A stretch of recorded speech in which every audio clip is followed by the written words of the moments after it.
रहीम अस्सलाम वालेकुम। आज मैं आपके लिए कैरामल पुडिंग की रेसिपी लेकर आई हूँ। ज़बरदस्त रेसिपी है और झटपट बन जाने वाली। ज़रूर इसको ट्राई करें, घर में सबको ही पसंद आने वाली है। और मेरी रेसिपी अगर आपको पसंद आती है तो मेरे चैनल को सब्सक्राइब करना नहीं भूलें। सब्सक्राइब का रेड बटन दबाइए, बराबर में दिए गई बेल को क्लिक कीजिए ताकि हर नई रेसिपी आपके पास सबसे पहले आ जाए।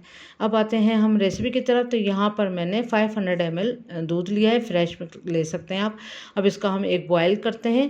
एक बॉयल आने के बाद जो अच्छे ब्रांड के आपको पुडिंग पैकेट मिलते हैं वो एक पैकेट ले लिएगा। उसका जो पाउडर होता है, पैकेट पाउडर वाला जिसमें पाउडर होता है, वो आप पूरा एक पैकेट इसमें डाल दें और 1 मिनट तक इसको हमने पकाना है।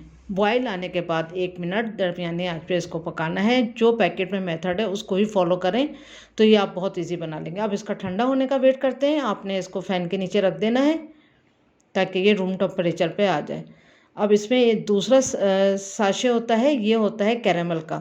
तो उसमें एक पैकेट जो होता है पाउडर होता है जिससे पुडिंग बनती है, और एक पैकेट होता है जिसमें कैरामल होता है। तो कैरामल को हम यहाँ पर पूरी डिश में फैला लेंगे अच्छी तरह से।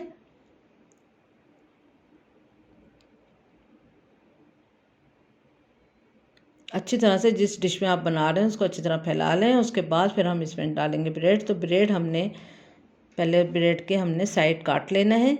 तो यहाँ पर मैंने 5 स्लाइस लिए हैं ब्रेड के।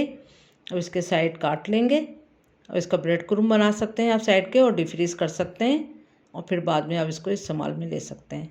वरना चाहें तो आप दूध में डालकर बच्चों को खिला दें चीनी डाल के। अब यहाँ पर हमने हर एक को यहाँ पर इस तरह सेट कर देना है। अगर आप चाहें तो पहले आप ब्रेड लगा दें और ब्रेड के ऊपर कैरामल डाल दें, लेकिन बेस्ट ये होता है कि कैरामल पहले, अगर भूल जाएं तो ऐसा कर सकते हैं वैसे, लेकिन अगर कैरामल पहले डाल दें और फिर ब्रेड डालें इस तरह से। और ब्रेड आप उतनी भी ले सकते हैं जितनी आपकी डिश हो। इस तरह से सेट कर लें। फिर उसके बाद पुडिंग जो है वो ठंडी हो चुकी है रूम टेम्परेचर वाली, तो फिर इसको हम इस तरह डाल देंगे। इसके बाद फिर हम इसको तकरीबन 1.5 से 2 घंटे के लिए फ्रिज में रख देंगे ताकि ये अच्छे से सेट भी हो जाए और ठंडी हो जाए। उसके बाद जब 1.5 घंटा गुजर जाए, 2 घंटे, तो फिर आपने फुल फैट क्रीम लेनी है 400 ml। कोई सा भी अच्छा ब्रांड ले सकते हैं, व्हिप्ड क्रीम इसमें नहीं जाएगी। फुल फैट क्रीम जो होती है वो जाएगी। कोई से भी ब्रांड की लें, कैन वाली लें, डब्बे वाली लें, जो भी चाहें। उसके बाद इसमें स्वीट कंडेंस मिल्क जाएगा 20 टेबल स्पून। तो यहाँ पहले मैंने 10 डाला, फिर इसको अच्छी तरह से मिक्स करा, फिर इसको टेस्ट करा है, फिर उसके बाद अगेन 10 डाला है। अगर आप जिस तरह भी मीठा पसंद करते हैं, कम या ज़्यादा, अपने टेस्ट के हिसाब से डालिए। पहले आपने 10 टेबल स्पून तो डाल ही लेना है। उसके बाद फिर अगर आपके टेस्ट में कमी हो तो आप जितनी डाल सकते हैं। आप यहाँ 5 भी डाल सकते हैं। यहाँ मैंने अगेन 10 डाली। आप 5 डालें, आप 10 डालें, आप 25 डालें, या पूरा कैन भी इस्तेमाल कर सकते हैं क्योंकि पूरे कैन में 30 होते हैं टेबल स्पून। तो मैंने यहाँ 20 टेबल स्पून डाले हैं इसमें।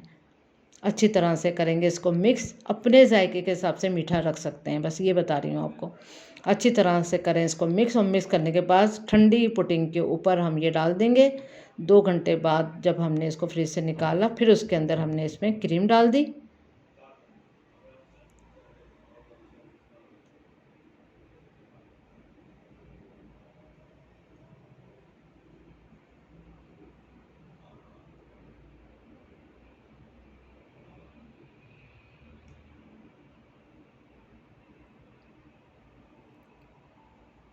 बस उसके बाद आप इसमें फ्रेश फ्रूट भी डाल सकते हैं। आप चाहें तो कैन वाले फ्रूट डालें, आप चाहें तो ड्राई फ्रूट डालें।